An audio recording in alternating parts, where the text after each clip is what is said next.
Assalamualaikum warahmatullahi wabarakatuh.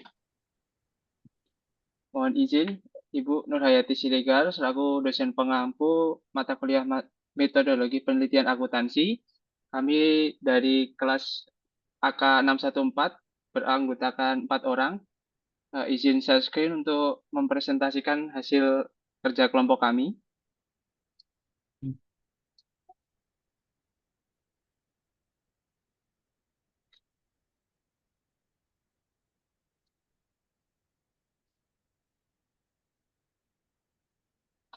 Mohon izin Ibu, kami dari kelas AK 614 beranggotakan 4 orang, yaitu saya sendiri, Acakuan Valvarefriano.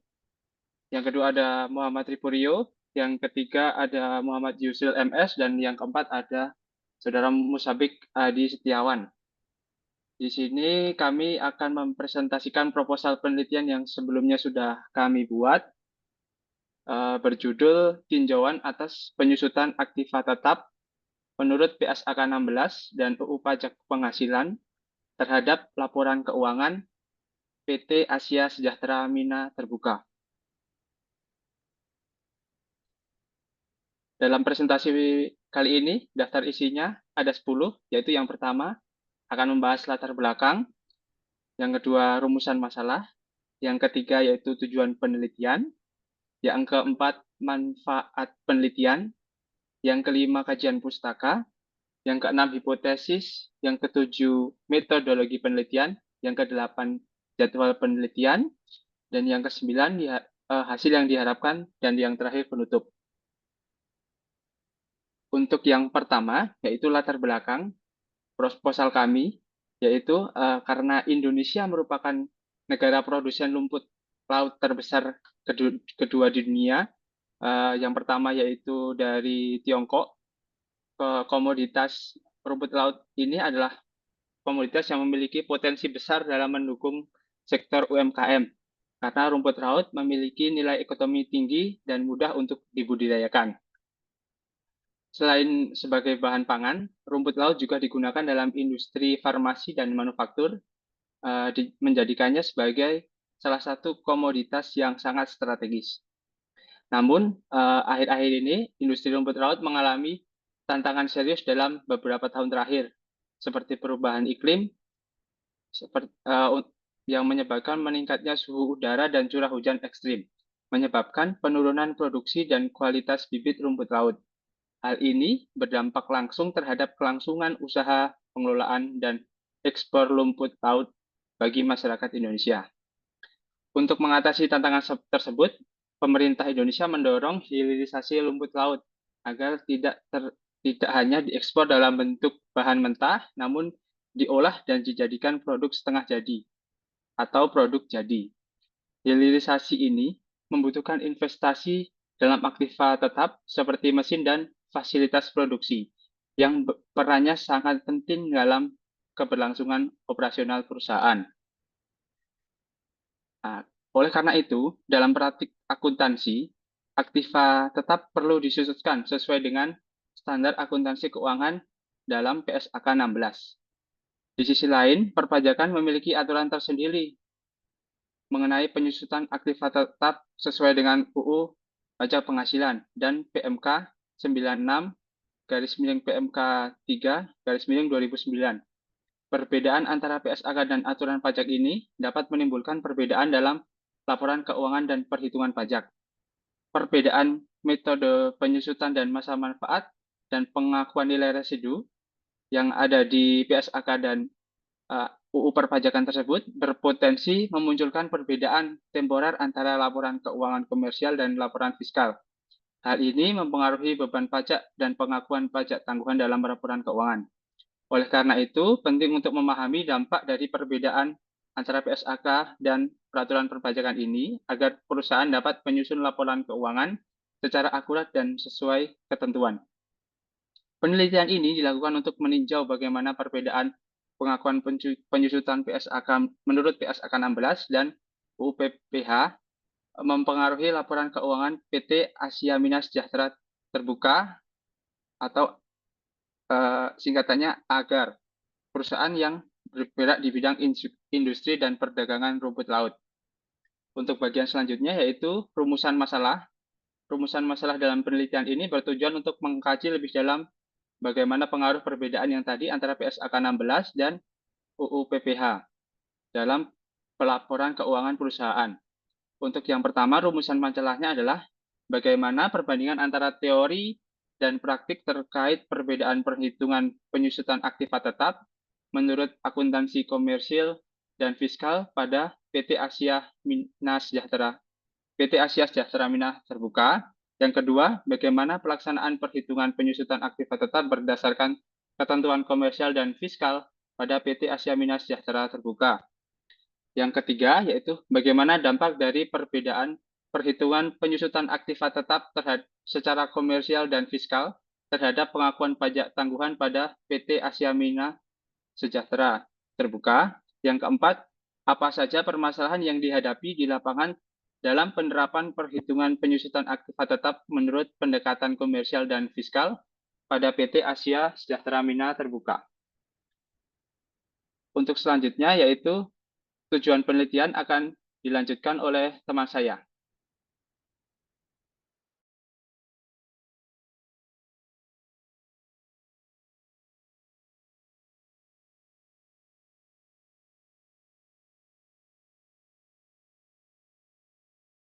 Itu lagi. Baik, izin Ibu Yunur Hayati, izin melanjutkan presentasinya. Jadi penelitian ini sendiri ini memiliki 4 tujuan utama. Yang pertama yaitu untuk membandingkan antara teori dan praktik dalam perhitungan penyusutan aktiva tetap secara komersial maupun fiskal di PT Asia Sejahtera Mina Tbk. Hal ini penting karena seringkali keduanya itu menghasilkan angka yang berbeda. Kedua, kami ingin melihat langsung bagaimana pelaksanaan penyusutan baik di lapangan, baik menurut standar akuntansi maupun ketentuan pajak yang berlaku. Kemudian yang ketiga, penelitian ini juga bertujuan untuk mengidentifikasi dampak dari perbedaan penyusutan tersebut terhadap pajak tanggungan. Karena beda waktu dalam pengakuan beban penyusutan ini bisa mempengaruhi besar kecilnya pajak yang harus dibayar. Dan yang terakhir, kami ingin menggali permasalahan yang muncul dalam praktik seperti kendala teknis ataupun kesalahan pencatatan yang berdampak pada laporan keuangan dan perpajakan. Bisa next slide.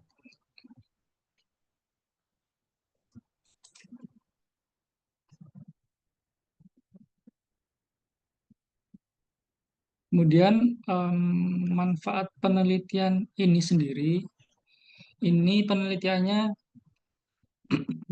menyasar berbagai pihak ya. Yang pertama bagi perusahaan, jadi hasil penelitian ini bisa memberikan gambaran yang lebih jelas bagaimana pengelolaan penyusutan secara tepat, efisien, dan sesuai dengan ketentuan yang berlaku. Kemudian bagi praktisi, baik akuntansi maupun bidang perpajakan, eh, temuan dari penelitian ini bisa menjadi referensi untuk memahami secara lebih dalam perbedaan antara penyusutan komersial dan fiskal dan kaitannya dengan pajak tangguhan. Kemudian bagi akademisi, penelitian ini bisa memperkaya literatur dalam bidang akuntansi pajak dan juga manajemen aset tetap. Kemudian bagi pemerintah atau fiskus, hal ini bisa menjadi bahan evaluasi apakah regulasi yang ada sudah cukup efektif atau justru membingungkan bagi wajib pajak. Kemudian next slide.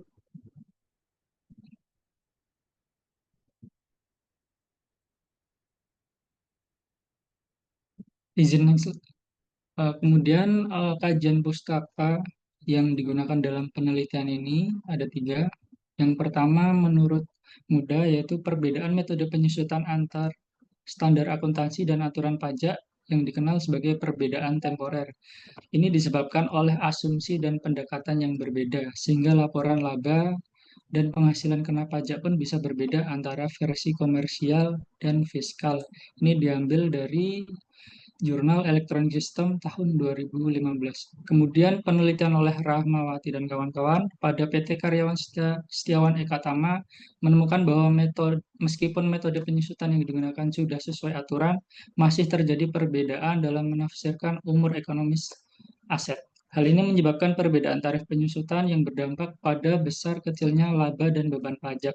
Jadi mereka menyarankan untuk penggunaan metode garis lurus untuk efisiensi Dan ini diambil dari Jurnal Ilmu Ilmiah Cendekia Akuntansi volume 8 nomor 2 tahun 2023 dan terakhir dari studi Pesak dan kawan-kawan pada CV Samya Sejahtera yang menunjukkan adanya kesalahan perhitungan penyusutan meskipun metode yang digunakan sudah mengacu pada standar akuntansi keuangan.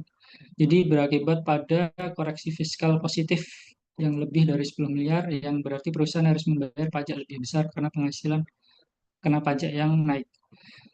Yang diambil dari Jurnal Riset Akuntansi Going Concern tahun 2018. Jadi kesimpulannya perbedaan antara penyusutan komersil dan fiskal bukan sekedar soal teknis atau teori, tapi berdampak pada kondisi keuangan perusahaan, baik dari sisi laba, beban pajak, maupun resiko pemeriksaan dan koreksi fiskal. Untuk kemudian akan dilanjutkan oleh anggota kelompok yang lainnya. Terima kasih. Baik, terima kasih. Izin Bu, saya lanjutkan. Selanjutnya itu terkait topik kunci dari penelitian ini. Itu yang pertama adalah konflik regulasi. Jadi penelitian ini tuh mengintegrasikan PSAK 16 dan Undang-Undang PPH dalam penyusutan aset tetap dengan agar sebagai studi kasus. Mengapa kami memilih agar atau PT Mina Sejahtera sebagai perusahaan yang menjadi studi kasus itu karena komposisi dari aset tetap khususnya equipment itu di PT Mina ini itu kurang lebih sebesar 60% dari total aset. Jadi pengaruh dari penyusutan itu sangat berpengaruh dalam laporan keuangan perusahaan. Jadi hal ini menciptakan temporary difference atau yang berujung pada pajak tangguhan. Jadi ada perbedaan ketentuan dari PSAK 16 dan Undang-Undang PPH terkait metode penyusutan. Jadi untuk PSAK 16 itu penyusutan itu memiliki masa manfaat hingga 10 tahun untuk peralatan.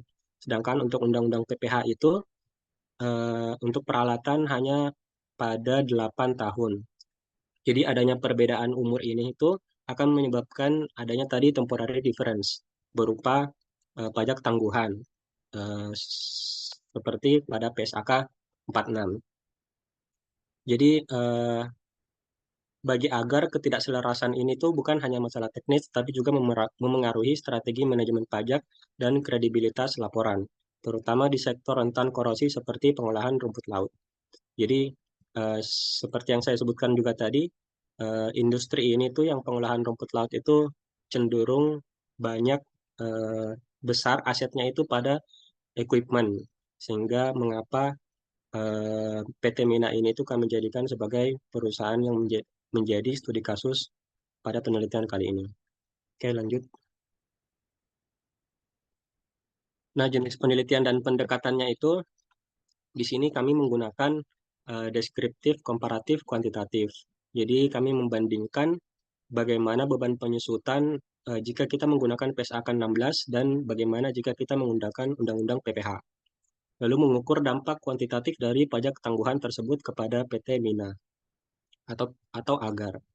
Nah, data yang kami gunakan itu bersumber dari laporan keuangan dan SPT tahunan Agar mulai dari periode 2019 hingga 2023, kemudian juga SPT tahunan dan dokumen-dokumen internal lainnya yang bisa diperoleh dari BEI, Bursa Efek Indonesia. Karena perusahaan ini sudah listing di BEI.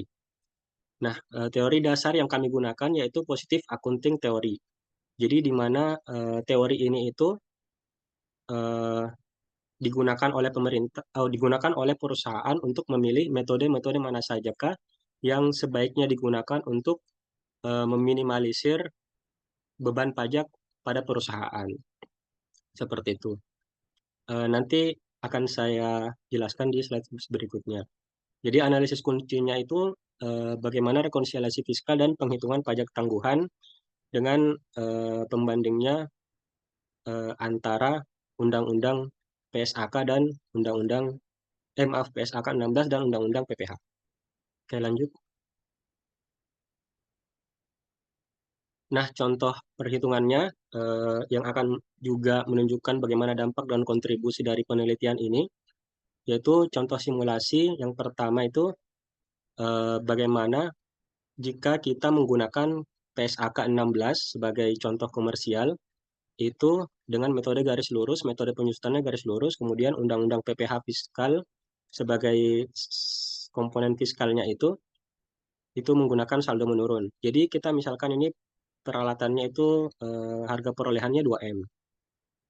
Nah, jika kita menggunakan metode komersial PSAK 16 itu masa manfaatnya bisa 10 tahun. Kemudian jika dimisalkan peralatan ini tuh memiliki nilai residu 200 juta, maka jika kita hitung 2 miliar dikurang 200 juta, 1 miliar 800 dibagi 10 tahun berarti 180 juta per tahun untuk beban penyusutannya. Sedangkan di sisi fiskal Undang-Undang PPh, kita misalkan metode penyusutannya itu saldo menurun sebesar 25%, masa manfaat 8 tahun karena undang-undang memang memaksakan 8 tahun, nilai residu tidak diakui untuk peralatan, sehingga untuk beban penyesuaian di tahun pertama itu sebesar 500 juta. Jadi 2 miliar kali 25%. Nah, selisih dari penyusutan ini, jadi beban pajak yang ditangguhkan itu, beban pajak dari jika kita menggunakan komersial 180 juta dikali 22%, atau kurang lebih itu sebesar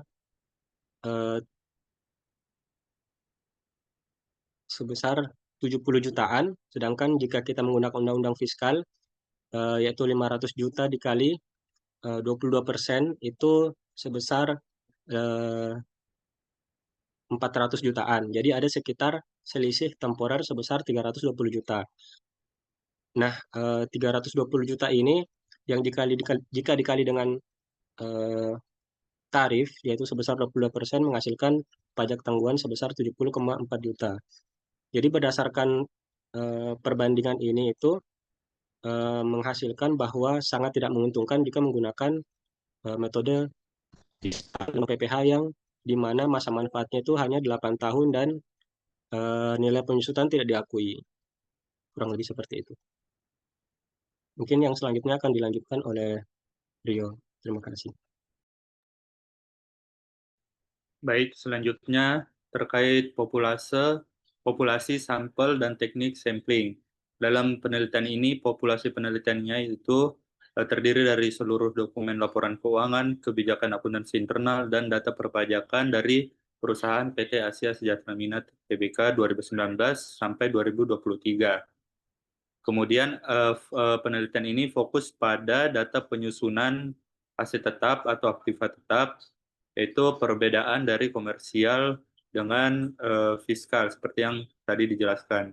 Kemudian populasi penelitian ini termasuk dalam targeted population, yaitu studi kasus tunggal atau single case study, sebagaimana penelitian Freshwell 2014. Selanjutnya, sampel dan teknik samplingnya. Teknik ini menggunakan purposive sampling atau non-probability. Kriteria sampelnya, yang pertama yaitu laporan keuangan tahunan terverifikasi audit. Yang kedua, catatan metode penyusutan dan umur manfaat aset. Yang ketiga, sampel SPT tahunan dan rekonsiliasi fiskal. Yang keempat, dokumen kebijakan akuntansi internal. Kemudian teknik sampling ini cocok untuk data sensitif, mendalam, dan tidak digeneralisasi menurut Neumann dan Sugiono. Selanjutnya,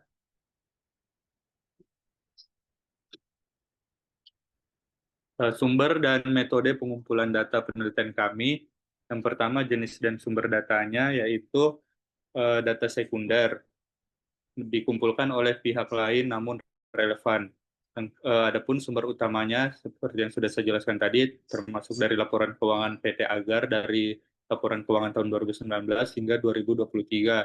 Kemudian dokumen kebijakan akuntansi dari aset tetap, kemudian ada SPT badan dan rekonsiliasi fiskal berdasarkan Undang-Undang Nomor 36 Tahun 2008 dan PMK 96 Tahun 2009. Kemudian ada PSAK 16, PSAK 46, Undang-Undang PPh, dan regulasi terkait.